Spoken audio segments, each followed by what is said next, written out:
As to the characteristics of evil, it can be said that it is a state of imbalance, a state in which there is too much or too little of something. The thing in question may be good and even necessary in proper balance, but a life-threatening evil in excess or deficiency, take water for instance. It is necessary to all life. Drought and thirst are well-known deficiencies, which have evil effects hostile to the good of life. But so too can excess of water lead to death by drowning or water toxicity. In our Germanic language, the very word evil indicates too much of something. The American Heritage Dictionary provides the etymology of evil, connecting it to the Proto-Germanic term ubilats, exceeding the proper limit. Pages 1547. That these ideas do not have their roots in abstract philosophical speculation, but rather are refinements of deep Indo-European folk wisdom, is further shown in the German language, where we find the word Übel for evil, clearly related to the word Über, meaning exceeding a limit, over the line, etc.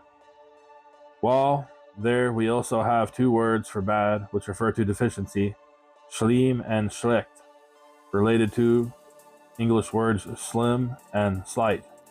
A general conceptual error is to see good and evil in terms of white and black.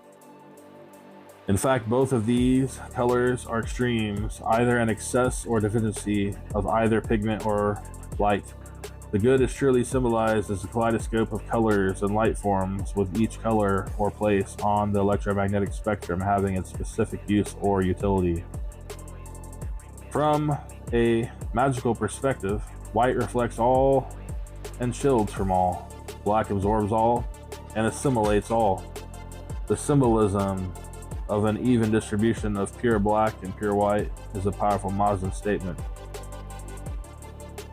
Zoroastrian priests in Iran can be seen in white and black vestments. One of the most shocking theological realizations of modern Muslim philosophy is that, applying the rules of logic to the relevant text, the God of the Hebrews, named as the creator of God in the biblical book of Genesis, must in fact be a Davidic collective, and cannot be identical with or even analogous to Ahura Mazda, the wise Lord. Among the many abstract constructs ascribed to the evil are jealousy, anger, fear, and vengeance. No one has to be reminded that these are traits of the entity known as Jehovah in the Old Testament. Ahura Mazda is logically as the principle of pure consciousness and goodness. Entirely free of such constructs, once this is realized, the behavior of the God of the Old Testament makes more sense as recorded in Jewish mythology. These realizations also make it all the more unlikely that the figure of Jesus could have considered himself the son of this particular God. The Father to whom he prayed must have been far more akin to Ahura Mazda than to Jehovah. We say this because actions and words ascribed to him resonate far more with Ahura Mazda than with Jehovah. The misplacement of evil in the West is a byproduct of the ambivalent nature of the conventional Abrahamic model of God.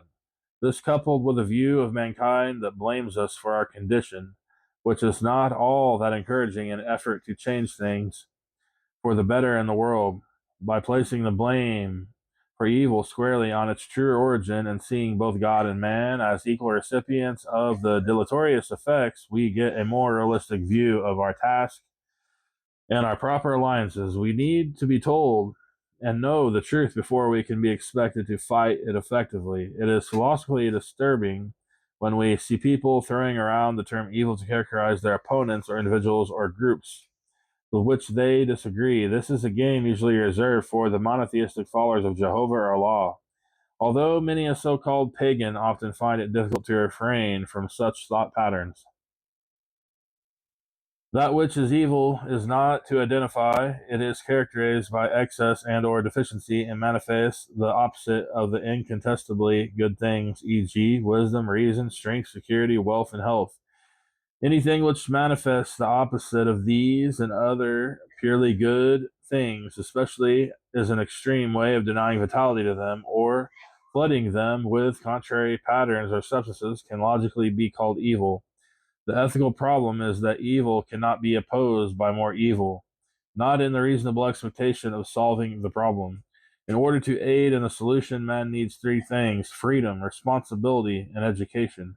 The individual human being must be taught to be wise through a system of education and ways of the good. Individuals must take themselves secure and persevere their lives to carry on the struggle by being reasonable for themselves and their fellow men. Additionally, individuals must be free to express their individuality and pursue their own destinies and natures as their fervaces dictate to them from within as they unfold or develop themselves. The forces of anger and mania can be identified as those who try to thwart these processes, mainly by telling lies about them. It is our task to identify evil in our own lives and in our own environments and take actions to stop it. Speak words to counter it and think thoughts to deny its effects. The key to the process and the hardest part of it is the development of skills necessary to identify and name it without falling victim within ourselves to the lie.